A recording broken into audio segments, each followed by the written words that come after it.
Okay, so good morning once again. So in the last session, we have discussed conditional statements, that is flow controls, right? So we understood the syntax for if-else and ladder if, and using with the ladder if, we also discussed menu programming, how to write. So I forgot to share tasks, I'll share today. So menu programming, here is one example, right? So this is if option 1 is true, then do this.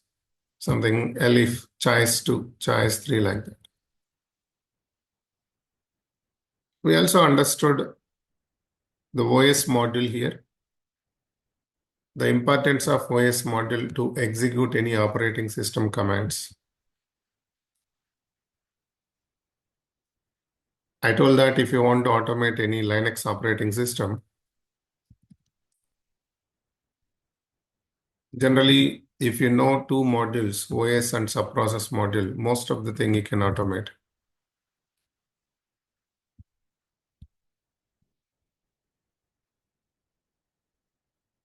Okay, so the next one, next diff. So we will see today next diff, and then also we'll try to complete loops.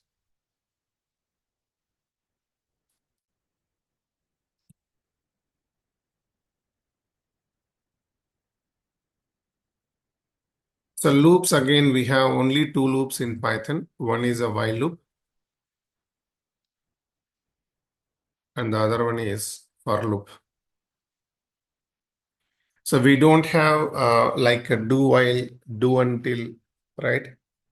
In other programming languages, we have a while loop, while, until, do until, and then for loop for each multiple we have. So Python, it is very clear and it is very simple. One is a while loop and other one is for loop. So while loop we use for conditions. For loop we use for iterations. That's it. One is for condition specific, one is for iterations. For loop we are not writing for conditions in Python. We are using for iteration. Iteration means traversing. Traversing means what? I want to travel each and every value. Let's say I have 10 values. I want to print one by one. As simple as that. Like simply, like we can say, if you have a list of values, all the list of values one by one I want to print. So that is a for loop. So as I told, we will see IDE. So IDE means integrated development environment. There are multiple IDEs. So today we'll see PyCharm. So PyCharm is a one dedicated IDE for Python. So PyCharm download. You can see here, PyCharm download. So this is the IDE. Simply like we are actually using now Notepad or Notepad++, right? So we are using Notepad++ to write a Python program. But instead of using normal text editors, we can use IDEs. So if you are using IDEs, there are multiple advantages. Let's say, for example, if you are creating some modules or packages, you can create that hierarchy easily.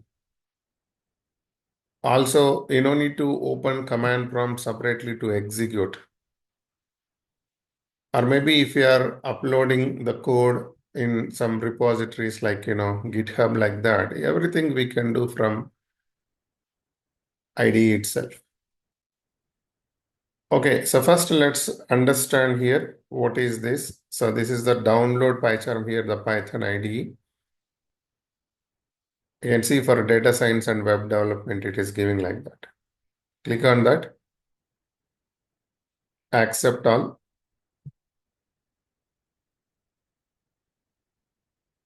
And you can see Windows, Mac OS, Linux. So I'm actually trying to install for Windows operating system.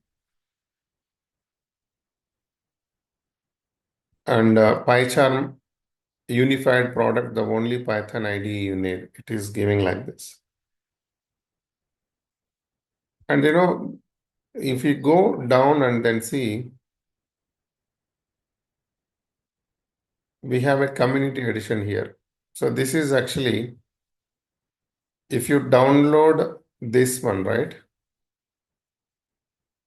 So this is free forever, but plus 1 month pro included.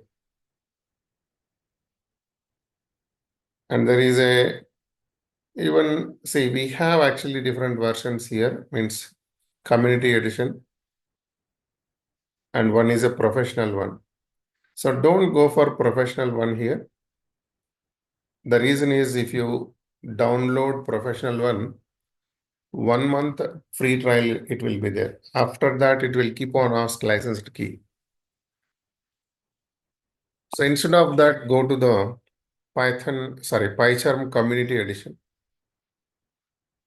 So this is a PyCharm Community Edition. You can see there is a Community Edition, Community.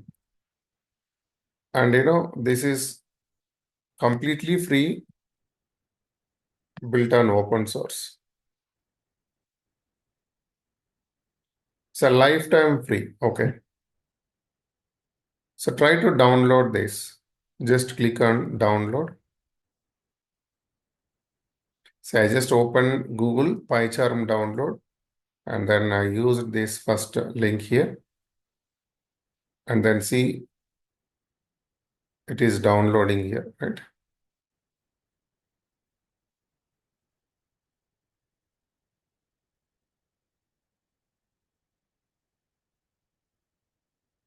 So after download, we need to install. So double click,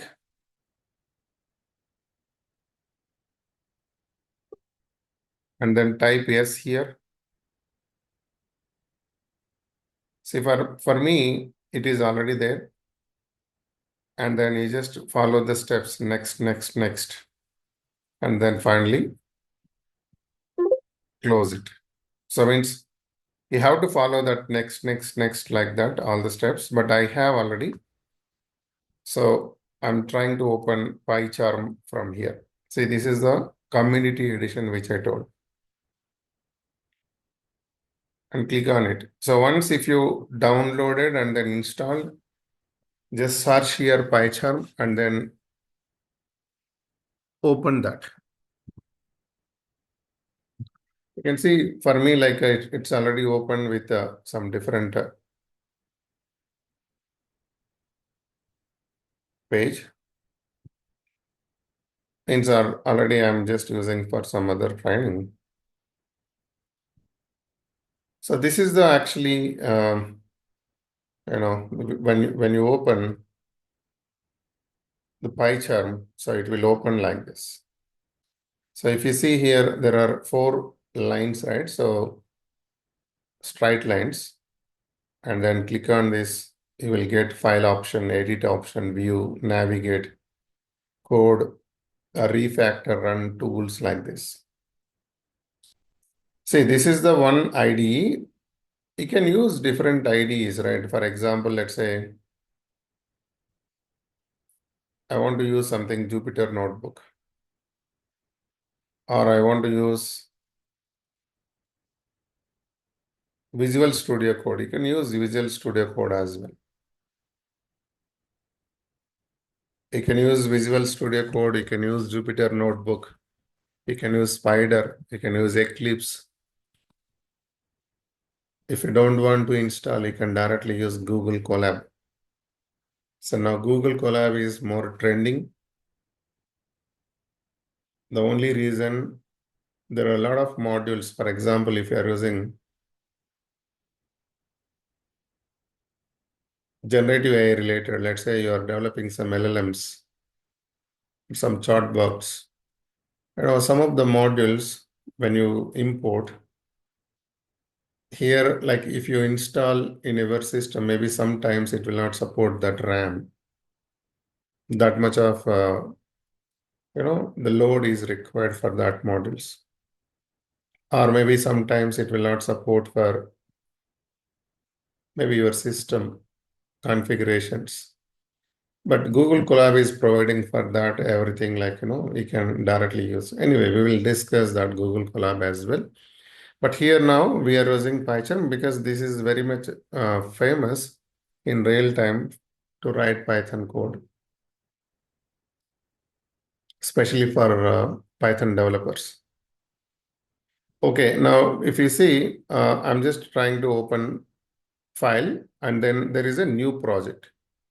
So new project means nothing. It's just we are creating a workspace. I don't want to create a new workspace now. I already have workspace, right? So we have covered already 8 to 9 sessions. So if you want to create a separate one, you can create new project and then it just it will ask like create a new project. You need to provide the, say this is how, here you need to provide the location and then internally it creates a virtual environment.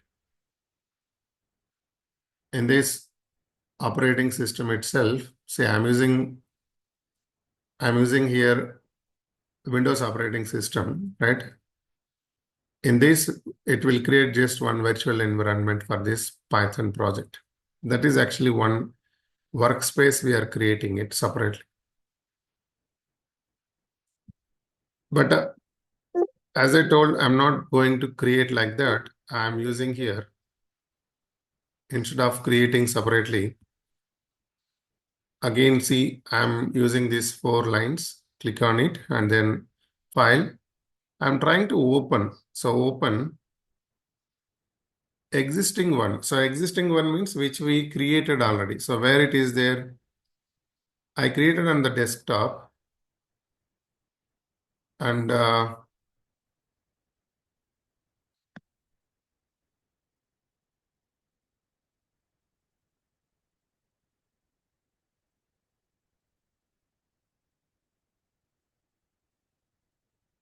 somewhere where is actually our location? On desktop 2025 May, then Python.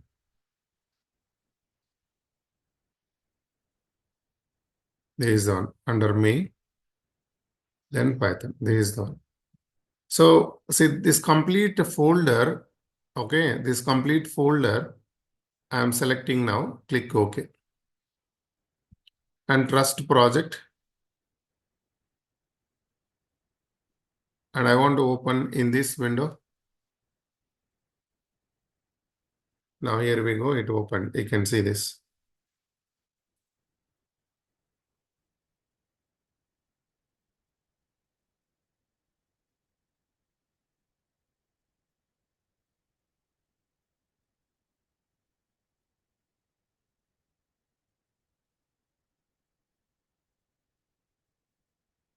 So if you want to open a interpreter here, you can add it.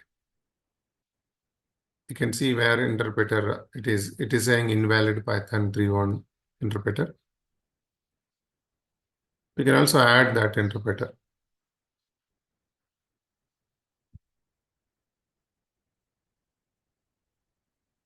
It will give you the suggestions. Okay, you can just run it like that based on that suggestion. So it is creating a virtual environment, it seems here. Okay.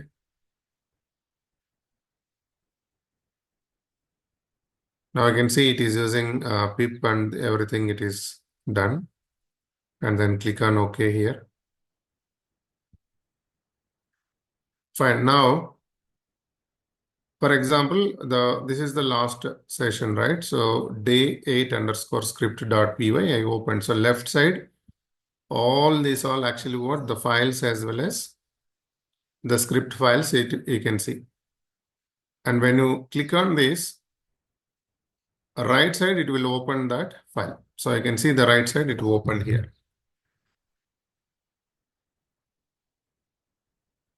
So I want to run this code now. Okay, I want to run this code. See, this is the one here. So there is a run button. So just click on it, and you can see at the bottom it is executing and we are getting the result. So let's say, for example, I'm selecting one. See, I got output here.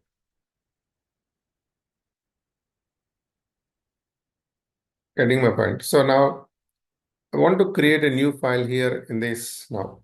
So this is already existing files. I want to create a new file.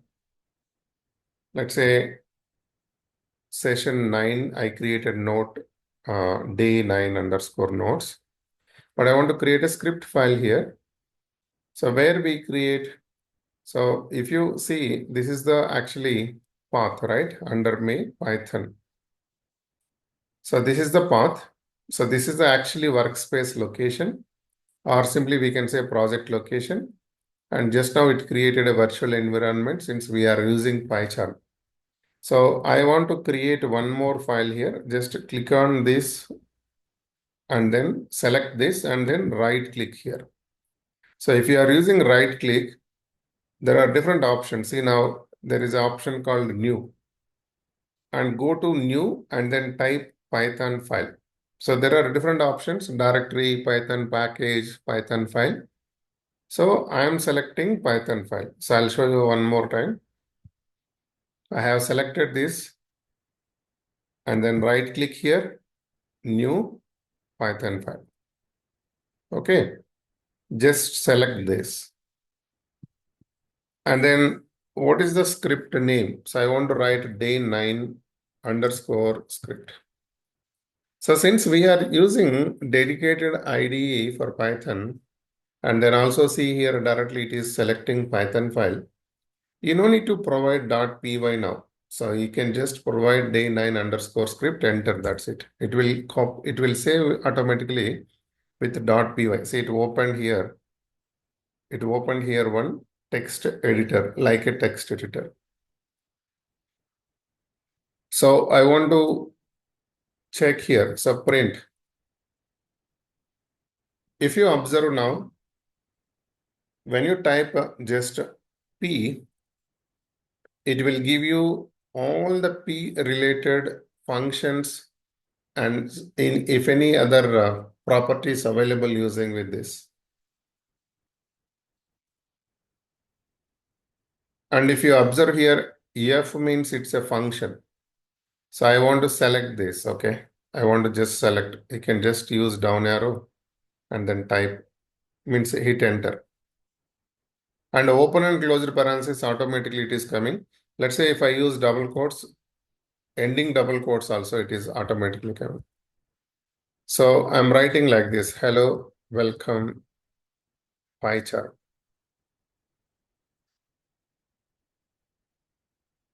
And then save, Control S, and how to execute this option here. Can execute different ways. Can see this is actually one option. Directly will get our output here. Or you can go to run option here and then run. Click on this run. So since we already executed day9 underscore script.py, it is showing here like a history.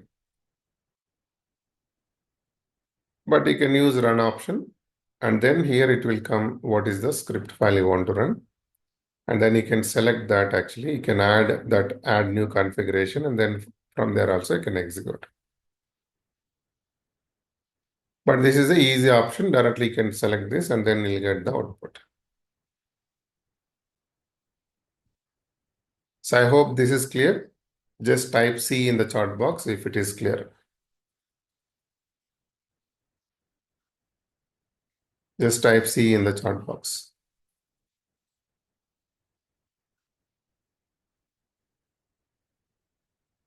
Okay. Also, once again, if anyone recordings not received, as I told, please text me separately in WhatsApp. You will get that recording, okay? if still not received. Fine. So we understood how to use PyCharm, and then we will go to our actual concepts now, next diff. So you can also modify this text file even using with PyCharm, but I will use only for writing the code, Python code using with PyCharm. Remaining, I'll write here itself. So the next if syntax is like this: if condition 1. Okay. So nexted means if inside if, right? Nexted means if inside if. So if condition 1 and then statements here. And here itself we write if condition 2.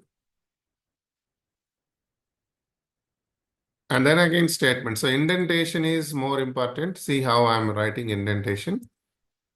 If then condition 3. And again indentation. Okay, else part also I'm going to add like this.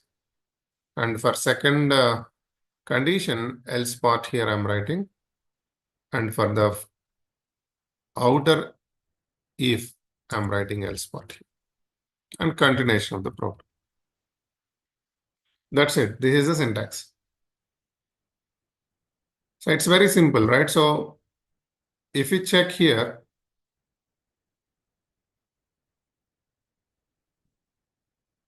if first condition true, try to understand, if first condition true, the statements it executes here, okay? These are the statements. First condition true, statements it executes.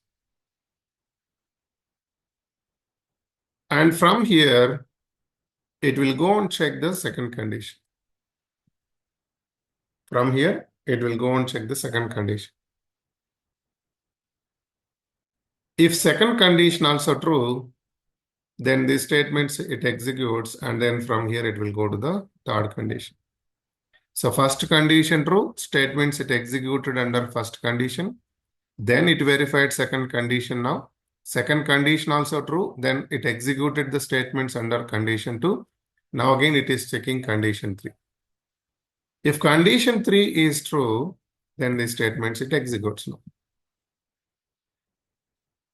And from here directly it will go continuation of the program. Okay, so see, condition 1 it executed, condition 2 also executed, condition 3 also executed. But condition 3, how it executed because of condition 2 is true. Condition 2, how statements, how it executed because condition 1 is true. So nexted if is like this. Assume that in case if first condition is true, and then the statements it executed, and it verified second condition, and second condition also true, statements it executed, but third condition not true, means third condition failed. Simply it will go to this else part. This is inner else. Inner else. If third condition failed, this else part will execute. And from here directly, it will go continuation of the program.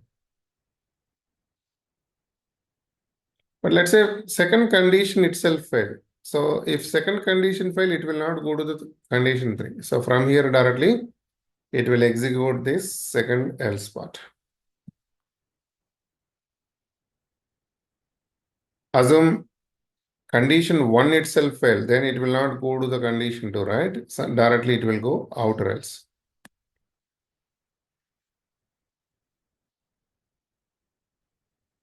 I hope syntax is clear now. Just type C in the chat box if it is clear.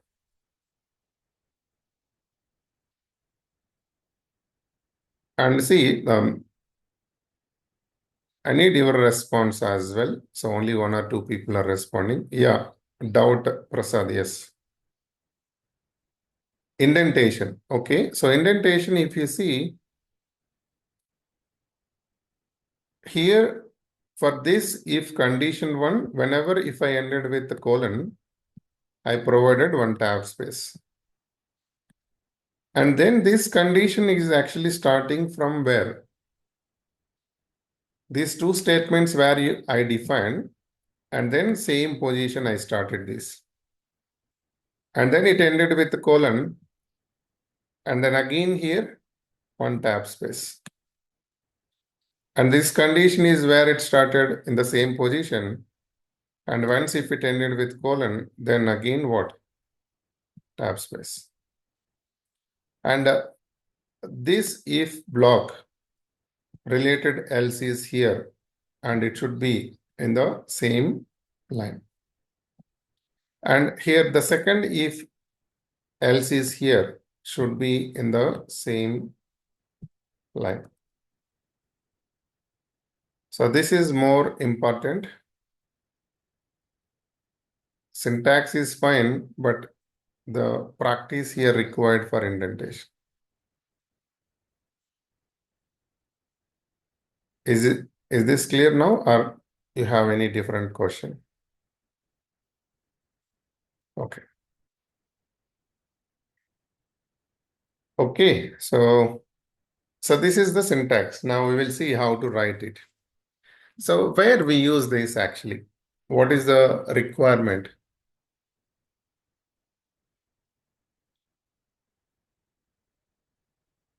So there are multiple times we use this. Let's say, for example, I want to just enter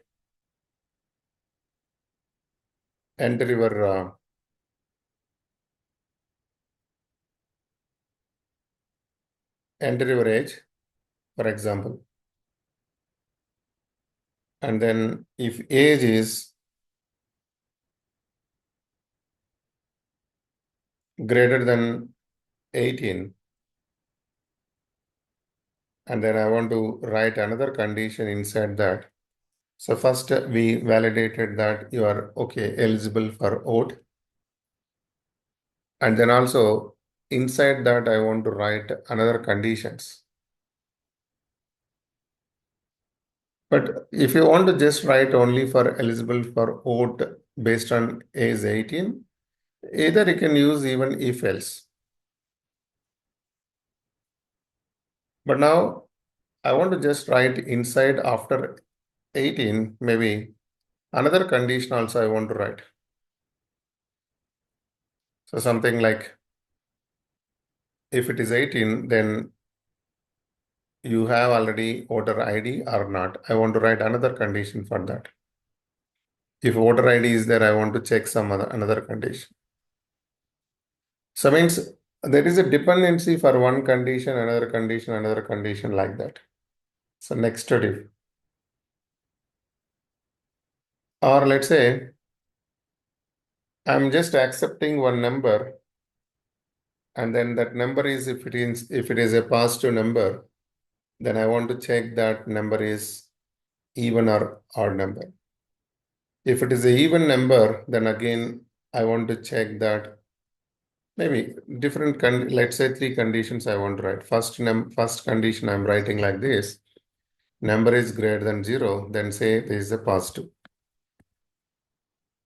And here I'm just writing something number less than 10, then it's a single digit number. Again, here I'm writing one more condition. If it is mod 2 equal to 0, single digit even number. Multiple conditions.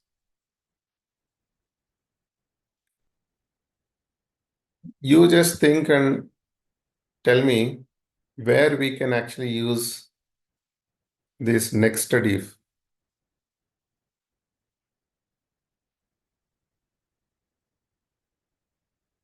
Multiple virtual environments for a project.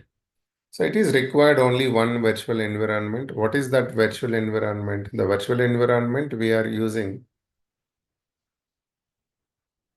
just to execute Python interpreter without disturbing any actual operating system. See, it's similar like, when we use VMware workstation or something like, if you are using Oracle separate workstation. So that is using separate virtual environment in our operating system. So either, let's say, for example, you are using Windows. Parallelly, I want to use Linux. So in that virtual environment, we install that Linux operating system, right? It's same kind of thing. So it creates some virtual environment, and then inside that, it is not actually disturbing actual operating system related. It is just using from this virtual environment, and it is executing the code like that. So that is the reason. So you think if you want to create multiple, and then maybe if you create a separate project, again there it will create separate virtual environment. But for this project, only one. Okay.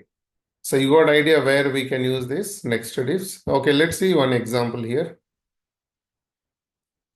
This is like, for example, see, let's say you are actually purchasing some item. Maybe assume that you are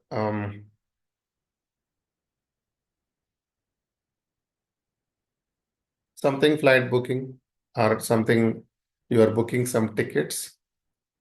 So in the ticket booking, let's say first you actually maybe you are using some travel booking, and then once if you are booking some, like let's say if some amount reached something around total amount of 1,000, and then it says there is some discount, 10% discount. So first the total amount, based on the total amount, it provides some discount. And if in case if it is amount is some different amount, again, like let's say 1,000 to 2,000 some discount, and 2,000 to 10,000 some other discount. If it is less than 1,000, there is another discount, or maybe no discount. So you can also use combination of later if and next if in this case. Or you are using something, let's say maybe you are actually taking some input, and then also need to satisfy some another one, like maybe age. If it is a senior citizen, then discount provided. If not a senior citizen, no discount provided. Something like that. So different conditions we are actually accepting here.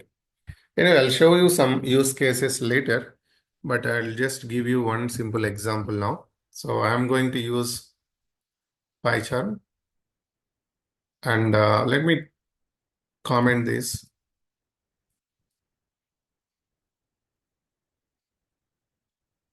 See, I'm writing here num equal to int of input of. See, when I type I, it is automatically giving input. See, you can check this. This is actually saying it's a function. And enter a number.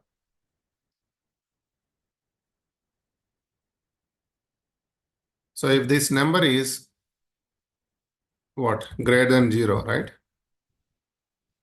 See, automatically indentation it is coming. So this is the advantage here. Print. What I want to print? You can use F string. I want to print the num is positive number. So this is actually we already discussed in the even last session. Positive. You can see the typos and all, just only I'm concentrating on this logic. Again, here I'm writing one more condition. If num value less than 10, and then what I'm saying here, I'm just saying that this, okay, or the num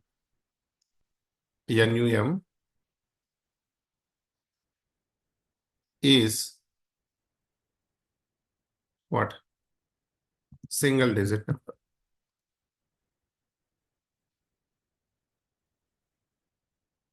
Again, here I'm writing one more condition. If num mod 2 equal to 0, print f string, the num is single digit even number. See this. And for this condition, let's say if it is mode 2, if it is not equal to 0, then I'm going to write else part here. And then simply what? Let me just copy this. And then I'm going to write single digit odd number. See, that's it. And if in case if this if is false, and this line now I'm going to write here in this block else part, saying what? Saying that this number is not a single digit. And in case here itself, if it is false, okay, if it is not greater than 0, then I want to say that here else part, and then check the num is positive. It's not positive, right? Not positive. You can also write elif. If num value less than 0, then negative number. Again, you can write one more elif. If num value equal to 0, and then it says 0. So that is again combination with ladder if. But this is a nested if now. So you can see here, if num greater than 0, do this, and then again another condition, num less than 10, do this, num mod 2 equal to 0, then do this. So let me run here. So enter a number. So first I'm giving here 4. So 4 greater than 0 is true, and 4 less than 10 is true. 4 mod 2 equal to 0 also true. So now you can see here it is giving the num4 is positive, num4 is single digit, num4 is single digit even number. Here this condition it executed, here it executed, here it executed. Okay, now I'm giving number 3. So 3 greater than 0 true, 3 less than 10 true, but 3 mod 2 equal to 0 false. So immediately this else block will execute. Now check here. Num3 is positive, num3 is single digit, num3 is single digit odd number, which means what? This particular else executed. Now again I'm executing this code, and I'm just writing now maybe 15. So 15 less than 10 false. So first one, 15 greater than 0 true. This is a positive number, but 15 less than 10 false. Immediately second else is executing. The num 15 is not a single digit, right? Now, let's say, for example, I'm just writing minus 10. The first condition itself false, then it is coming out. So means the outer else is executing here, saying that the num minus 10 is not positive. So what you do, use ChatGPT and then try multiple nested if use cases. So just type here, give me few use cases of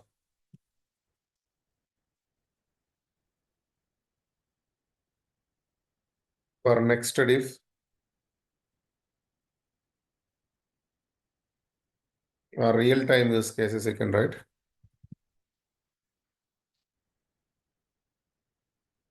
Using with Python. So I'm just writing, give me few real-time use cases for nested if using with Python. Just enter.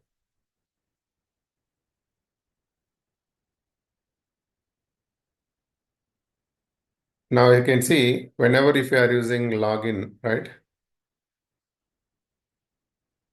So the login credentials, enter a username, enter password. If username is admin, and then inside that if password is secret 123, then only access granted, else incorrect password. Or if in case if user itself wrong, when we enter the username, it simply says user not found. So if inside if, this is one use case, right? We regularly use this actually, but we don't know the logic how internally it works. But this is the logic actually, right? And I'm just writing multi-line comment for this.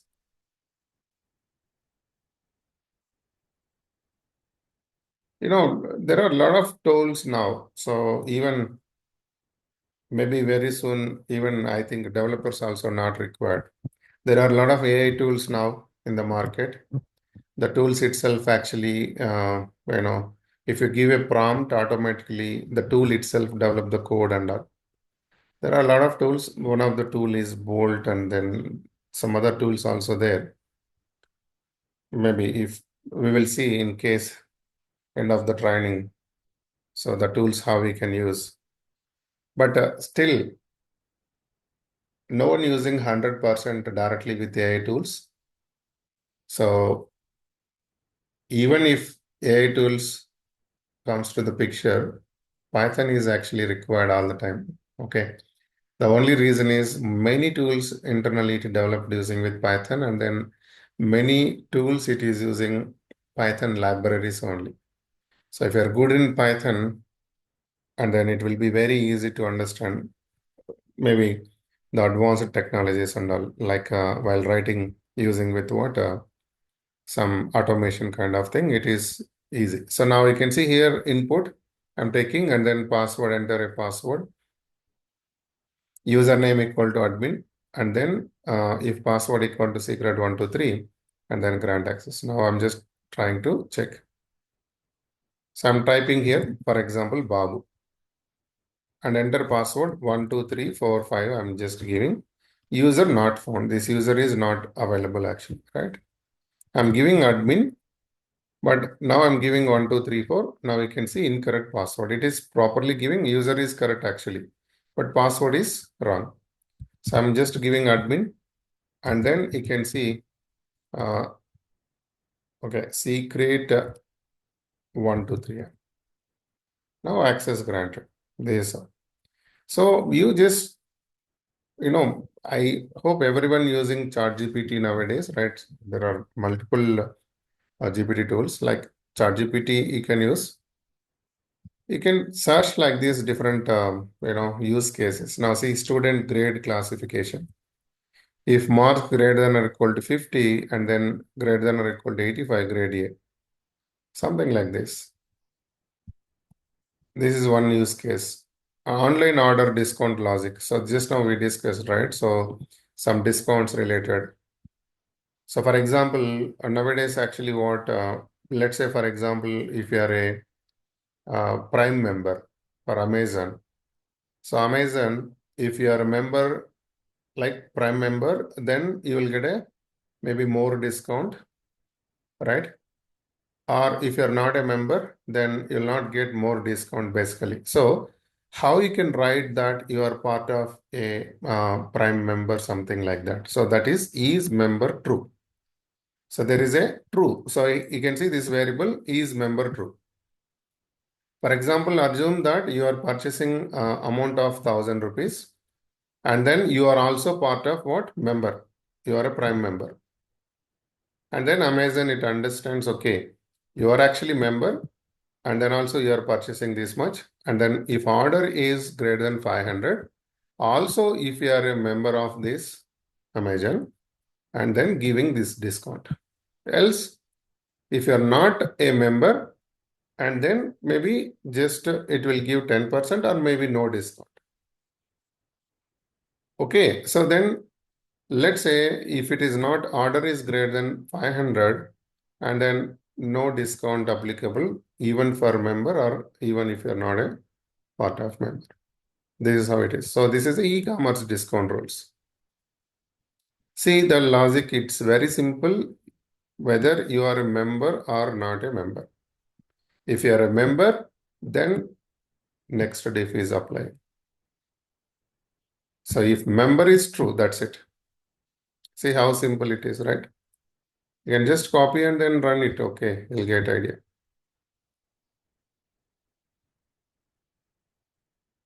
I'm trying to comment this.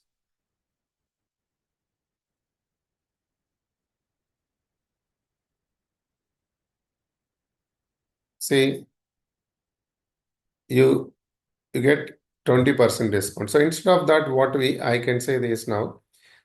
So I want to trim this now. So let's say I want to ask input, order total, enter the total amount, and is member. Are you a member? I want to take yes, no concept.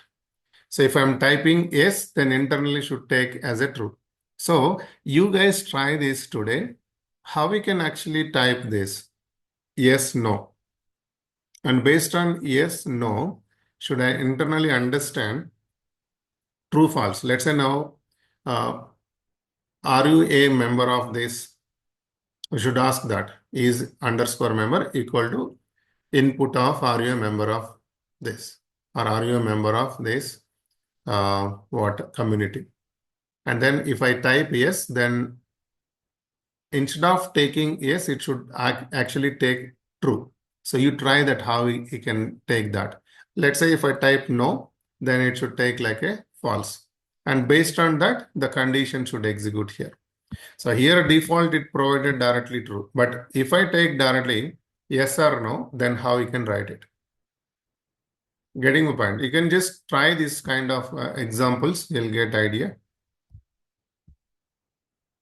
So again, this is something based on driving license eligibility, age base. See, age 20 also has documents. These two conditions. Then eligible for license. So ATM transactions check. Balance withdraw, pin correct. If pin correct and withdraw amount is less than balance, then withdraw successful, else insufficient fund. You can just ask, maybe say my prompt is something just a random prompt, provide use cases based on next div, right? You can ask based on your particular environment. You specify the environment. Okay, I want the use cases based on this specific environment, and then it will give you that. Okay. I hope it is clear. So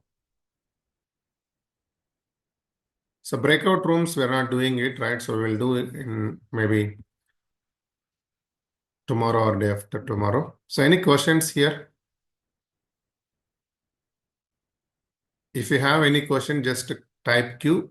I'll unmute.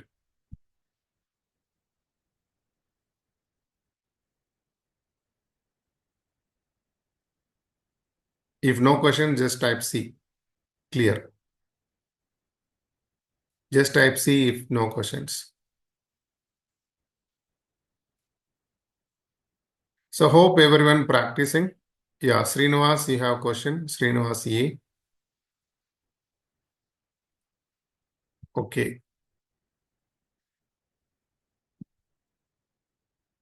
Yeah, can you unmute? Sir, one simple question. Say, if we have multiple environments of, multiple versions of Python installed in our machine, and I am using, say, 3.0. Okay. And unfortunately, I have switched my virtual environment interpreter to 3.19. What will happen? And how to resolve this particular There issue? are only two things. One, either 3 or either 2. There is no Python 3.1, 3.2, 3.3 separate like that. Let's say if you have a Python 2, Python 3, you need to provide when we execute here, let's say Python 3. Means if I am using normal command prompt, you should provide Python 3 and then script name. So this is how we execute. If you have a Python 2, Python 3 both. But if you have Python 3 itself different, the different like interpreters, I don't think that I never see like that, 3.1, 3.2, 3.3 installations. So Okay. only one, Python 3 or Python 2. So even if you Yeah. have multiple, just you need to provide Python 3 and then script name. Similar way, here while using that, which interpreter you are actually trying to configure. That is the matter. Based on that interpreter, it executes for this workspace. Okay, sir. Thanks. So initially we observed that it Yeah. asks actually the interpreter, right? So while using that, you can select which interpreter you want to execute. Okay, sir. Got it. Thank you. Any other questions, anyone? Okay, so again, for recordings, if anyone not received, just text me. You will get the recordings. Okay. Thank you all then. Have a great day. We'll stop today. Thank you.